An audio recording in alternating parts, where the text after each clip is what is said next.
And in the run-up to this week's Tuesday Night War, Tony Khan was talking trash on social media, even taking aim at those bald in NXT, Triple H, and Shawn Michaels.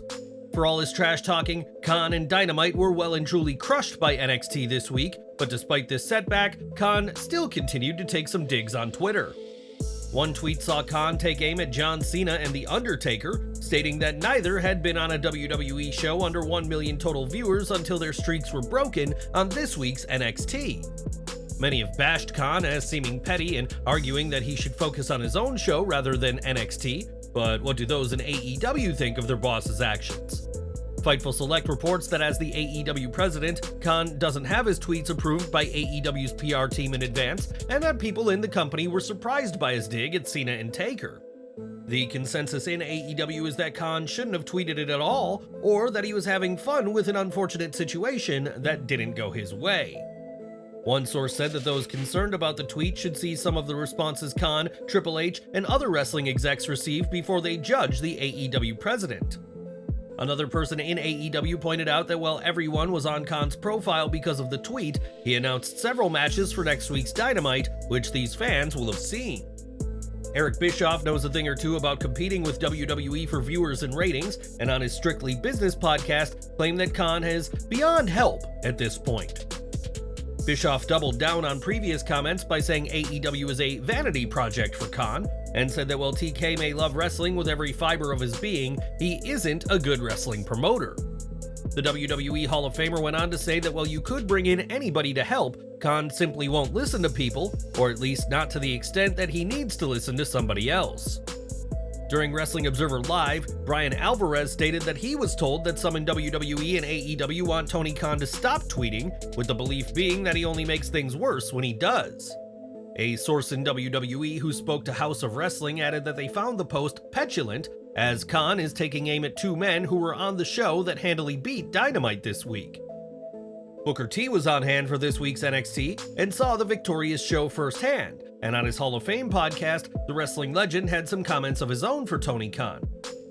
One guy I try not to dig at is Tony Khan because he's a guy trying to run a business, but at the same time, I gotta take a dig at this last comment that he made about the NXT rating.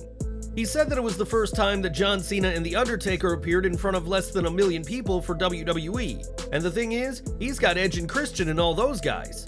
So it's like, when you say stuff like that, you might want to think about it before you say stuff like that, because Edge was in the main event. Edge was in the main event of that show, and they pulled 609,000 viewers. The thing is, I'm sure Tony Khan thought that that was going to be a bigger number. I can't be positive on this, but I can imagine that Tony Khan would have thought that AEW Dynamite would have gotten a bigger number. I don't know what Tony Khan's modus operandi is, I don't know what his fixation on WWE is, but I've said this once, I'll say it 1,000 times, Tony Khan got a hell of a product. He's got a hell of a thing going, but I really think that just like WCW, they focused on WWE, everything they were doing. They were trying to counter-program every Monday night. What are they doing? What are they doing? And I really think that WCW thought themselves right out of the war because they were focused on winning and beating WWE when they had a hell of a product already. Tony Khan has never been afraid to share how he feels, but it often makes the AEW president, and therefore the company, look bad. And we'll have to see if Khan dials it back after this week's defeat. One name who is now far away from Tony Khan and his tweeting is CM Punk, who isn't exactly nostalgic for Tony Khan and his activities on social media. House of Wrestling's report stated that a source in CM Punk's camp told them that this is the kind of stuff that makes Punk happy to be away from the company. Khan and Punk were once incredibly close, but that relationship has clearly been severed, and while Punk probably wasn't thrilled to be fired, at least it means he doesn't have to deal with Khan's rants on Twitter anymore. Since January 1993, Monday nights have meant one thing for wrestling fans around the world, and that is WWE Raw. Some of WWE's most iconic moments have played out on Monday Night Raw, but it may be a matter of time before the Red Brand happens on a different day. Speaking during a Bloomberg Screen Time conference, Endeavor and TKO CEO Ari Emanuel spoke about the possibility of moving Raw and said it's entirely possible. Describing TKO as flexible, Emanuel said that Tuesday or Thursday could play host to Raw if the right broadcast partner wants it, and said that loyal WWE fans would stick around after a move. It was only recently that WWE signed a deal with the USA Network, which will see SmackDown move to the network in 2024, and it's believed the show will remain on Friday nights. As for Raw, the future is a lot less certain for WWE's longest-running show, so perhaps we could be tuning in to Wednesday Night Raw down the line. It was at Fastlane that Cody Rhodes and Jey Uso captured the undisputed WWE Tag Team Championships, which means they can appear on both Raw and SmackDown. For this week's Raw, the new champs retained their gold against Kevin Owens and Sami Zayn, and a title match has been announced against Damian Priest and Finn Balor for next week's Raw. Now though, there may be new champions going into that event, as on Twitter, Cody Rhodes teased an open challenge that would take place on tonight's season premiere of SmackDown. At this time, the match hasn't officially been announced by WWE, but with Rhodes making reference to it on Twitter, it'd be very odd for WWE to not deliver the match now. Hypothetically, the open challenge would draw almost every tag team on SmackDown to the ring because this is the opportunity that no one would want to miss. With that said, the Street Profits have been dominating on SmackDown as of late, as Bobby Lashley stated during a recent interaction with the Judgment Day, so perhaps the Profits will answer the call. Not only that, but having the Profits win the title would help establish the trio of Lashley, Ford, and Dawkins as a threat and give a huge, unexpected moment during the SmackDown season premiere. If WWE wants to stretch this story out, a DQ win could be the right call, meaning Rhodes and Uso retain, but would keep the feud going until Crown Jewel, where a title change could happen. Outside of the Profits, there's plenty of other potential tag teams, such as Austin Theory and Grayson Waller, or perhaps the LWO's Santos Escobar and the recently returned Carlito. Perhaps the Bloodline Solo Sikoa and Jimmy Uso could step up in what would be a deeply personal match considering the connection between all four men. Whatever WWE has planned, we'll find out on tonight's SmackDown premiere, and who do you want to see challenge Jey and Cody for the tag titles tonight? Even without the open challenge, tonight's SmackDown is shaping up to be quite the show, as Triple H will be appearing, as will undisputed WWE Universal Champion Roman Reigns. Pretty Deadly will make their in-ring return as they face off with the Brawling Brutes, as WWE wants to make this season premiere a night to remember. When Brock Lesnar returned to WWE in 2012, much was said about his dominant UFC run, and the Beast returned to the Octagon in 2016 for UFC 200. Lesnar would win the fight, but the decision was overturned after Brock tested positive for a banned substance, which earned Brock a hefty fine and a suspension by the US Anti-Doping Agency. Now though, Lesnar could make a return to UFC, as it was recently announced that the USADA and the UFC will no longer be working together, meaning Lesnar is eligible to compete for UFC again. This news comes at an interesting time for Lesnar, who hasn't appeared for WWE since SummerSlam and is expected to miss next month's Crown Jewel, which will be a first for the Beast. The UFC and USADA will cease working together at the end of this year, and with UFC 300 expected to happen in spring of 2024, Lesnar's fighting on the Milestone show is a possibility. Do you think Lesnar should make a one-off return to UFC, perhaps as a retirement match before finishing his work in WWE? Or is a return to the Octagon not needed? Sound off in the comments. For over a year, Randy Orton has been out of action with a severe back injury, and with Matt Riddle now released, many are wondering what's in store for the Viper when he returns. WWE sources told Ringside News that despite rumors, there was never plans for an RK Bro reunion, and added that Orton's return is coming up.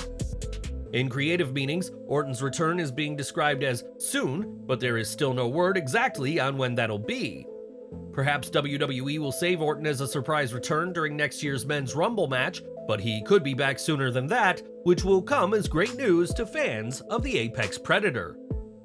Tomorrow night, Logan Paul will fight Dillon Danis in Manchester, England, and after months of back-and-forth barbs between the two, tensions are understandably high. During a media conference, the two got into a fight, and when Danis threw a microphone to Paul's head, the Maverick and WWE superstar was busted open. Logan Paul said he intends to return to WWE when the Danis fight is out of the way, and you have to wonder what mental state Paul is in as he prepares to step into the ring. In a very short period of time, Grayson Waller has established himself on WWE SmackDown after having an impressive, albeit titleless run in NXT. Waller hasn't held gold yet, but many expect it's just a matter of time for the Aussie, who led a very different life before he stepped into the ring. On Reddit, a fan who goes by Rodan shared a photo from Waller's past in which the cocky heel was working as a high school teacher, complete with shirt and tie. Waller is hardly the first educator to also be a wrestler, as Matt Stryker, Maven Huffman, Tito Santana, and AEW's own Hangman Adam Page have all been teachers at one point or another. If you thought your teacher was annoying, imagine the cocky Australian being the one who gives you detention for being 30 seconds late. And we're glad that Waller never stepped foot in our classrooms. Next week, AEW Rampage will come to Rosenberg, Texas, and the show will feature the arrival of a former WWE superstar. On Twitter, Tony Khan took a break from taking shots at NXT to announce that Místico will face Rocky Romero on the October 20th show in a match for Mexico's pound-for-pound crown. Místico was the original Sin Cara in WWE, and Bryan Danielson found the news of his AEW debut awesome, as he made clear in a tweet, and fans were also excited by the news. One fan said that Tony Khan isn't messing around anymore, while another claimed that Triple H would regret letting Místico go and therefore allowing him to work with AEW. Místico was released from WWE in 2014, and the Sin Cara character was played by Único after that, and perhaps next week's appearance on Rampage won't be the last we see of Místico in AEW. Over to NXT, as this week's show featured a stacked card with massive names around, but one name from the Gold brand seemed legitimately frustrated on the show. During a backstage interview with Baron Corbin, L.A. Knight's music played, and the frustrated Lone Wolf walked away without finishing the point he was trying to make. Corbin has been back in NXT for some time now, and was this spot merely Corbin the character being frustrated at an apparent lack of respect? Or is there something deeper building under the surface? Now, John Cena had a lot of fun when he appeared on this week's NXT, and while John was the cornerman for Carmelo Hayes, he also had a different role at the Performance Center. On Twitter, WWE uploaded Cena's work as an impromptu cameraman, as the former WWE champion grabbed a fan's phone and started filming on the device. Cena spoke about how the atmosphere in NXT was wild and got the crowd in Orlando even more pumped up than they already were. Cena's efforts on the show clearly paid off as seen in the ratings, and for the fans, especially the one whose phone Cena used, this week's show will be one to always remember. Next year, SmackDown will leave Fox and return to the USA Network, but when that major deal was announced last month, stock in TKO saw a sharp decline. Typically, such blockbuster deals see stocks rise, though that was when it was WWE stock. And in the Wrestling Observer newsletter, the fallen stock was put down to Wall Street expecting bigger things. Neither side released the financials of the deal, but the word is that they will average $287 million over the 5 years, a 40% increase over the $205 million on the Fox deal. However, this has led to a stock decline since Wall Street was expecting a minimum of $307.5 million on the deal, and that number was part of the stock price. I think there's three things that happened. One, the reason the stock is down is they thought Raw was the best package. I saw a 40% increase, which was in line with expectations. 2, the PFL situation. And 3, probably Vince McMahon in our deal wanted to be able to put, at any point in time, his stock. He's 78 years old. He's been working at this for decades and decades, so I think those three back-to-back issues. Vince McMahon holds around 28.84 million shares in TKO, but right now, all of his shares are listed for sale, which those on Wall Street could see as Vince not being confident about the future. McMahon is 78 years old, has come back from retirement, and recently returned from life-altering spinal surgery. And what role will he play in the future of WWE and TKO Holdings? Time will tell. In August, Bray Wyatt sadly passed away at the age of 36, less than a year after his WWE return, and with many plans for the former Universal Champion going unfulfilled.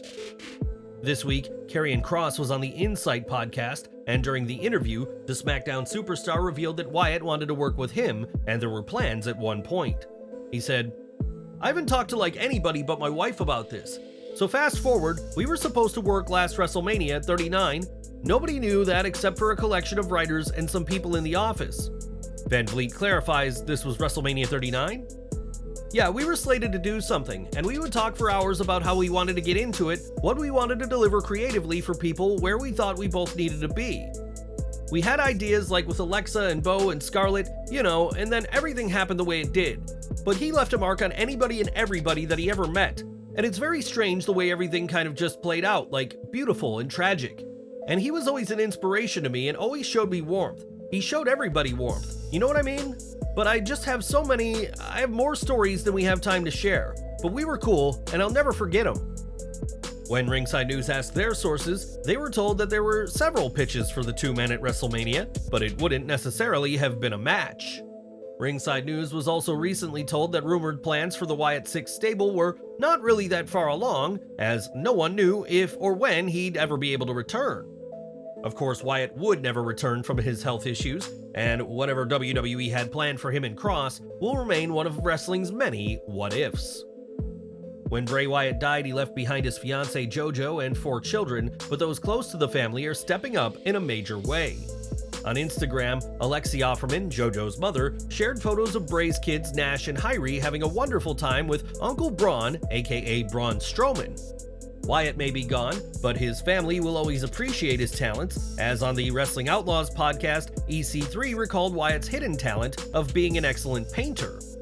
Wyndham Rotunda was an incredibly creative person, and that creativity was shown on more than one canvas, and our thoughts remain with his family at this difficult time. Earlier this year, Nick Aldis began shadowing WWE producers at events, and it was reported that the company was very interested in signing the British star. During a recent episode of McGuire on Wrestling, Aldis spoke about his work with WWE and was pleased that the company has been accommodating of his non-WWE ventures. He said, "I think it's safe to say I'm working with WWE, yes. That's the way I look at it. I'm working with them at the moment. At least from my point of view, I feel like it's been very positive and I've enjoyed it. And it's been rewarding, and I'm very obviously flattered that they would want my input and expertise, especially with helping some of the younger talent that are coming up from NXT. Fortunately, WWE has been very understanding of my schedule. There have been times when I've been unable to make certain shows because of my independent commitments and also because of Mickey's commitments. Fitting it all in is a challenge, but certainly fun. Basically, I'm currently attending Raw and SmackDown whenever I can." While Aldis has made it clear that he's not done in the ring, WWE has so far not been interested in using the former NWA World Heavyweight Champion in the ring. This is very different to last year, when WWE wanted to sign Aldis for an on-screen role, and while it remains to be seen if he'll wrestle for WWE, the Brit is enjoying his current role behind the scenes. During this week's Title Tuesday, Orange Cassidy became the first 2-time AEW International Champion by beating Rey Fenix mere weeks after Fenix himself won the gold. Fenix captured the title from Jon Moxley after an audible was called mid-match as Moxley had suffered a concussion, but there's a much different reason for Fenix's loss. Fightful Select reports that Fenix is dealing with visa issues that will keep him out of action for an unknown period of time, and that led AEW to put the title on Cassidy. The argument was that Fenix was never meant to win the title in the first place, so taking the title off him made sense, and AEW had originally planned on Moxley winning the gold back this week. A source added that even if Cassidy hadn't been chosen to replace the injured Moxley, whoever AEW had picked likely would have won the title, as AEW wanted the gold off Fenix quickly. Now Orange Cassidy is the holder of the international title, and it remains to be seen who will take the gold off of him, but don't expect Rey Fenix to be challenging until his visa issues are dealt with. In June, Fuego del Sol parted ways with AEW after a couple of years with the company, and taking to his YouTube channel this week, Del Sol shared what his AEW experience was like. Del Sol explained that his first year started very well as he worked with prominent names like Sammy Guevara and Malachi Black, but things soured during his second year with the promotion. Before long, Del Sol wasn't being used on TV or Dark, a dangerous place to be, as he put it, so it wasn't too much of a surprise when his contract was not renewed this year. And we're ending with Melina Perez, who worked with WWE for years, but in her time under contract, the M&M alum proved to be a heat magnet. In 2006, the heat with Melina on SmackDown was so bad that she was moved to Raw, and 5 years later, she'd be gone from the company entirely. During a Wrestling Shoot interview, Melina recalled being fired in August 2011, and how a brief interaction with the chairman made it clear to her that she was going. She said, "I didn't know I was being fired until the next day. The next day, I went to support John Morrison because I had to drive him to SmackDown because he was working on, I think it was either SmackDown or ECW. I drove him to the show, so I stayed and I was in Gorilla. Vince was passing by and he stopped and he turned and he looked at me and he said, 'You have a good night.' Then he turned around and walked away and all the guys were like, 'Wow, you know, he made sure to say goodnight to you.' I was like, 'Holy f***, I'm getting fired.' They said, 'Oh, shut up, Melina, you're not getting fired.' I said, 'He just said f*** you to me, but with a good night.' And sure enough, a couple of days later, I got fired. I called it. Melina would return as part of the 2022 Women's Royal Rumble match, but has since said she doesn't care if she ever appears for WWE again, so don't expect her iconic splits on Raw or SmackDown anytime soon.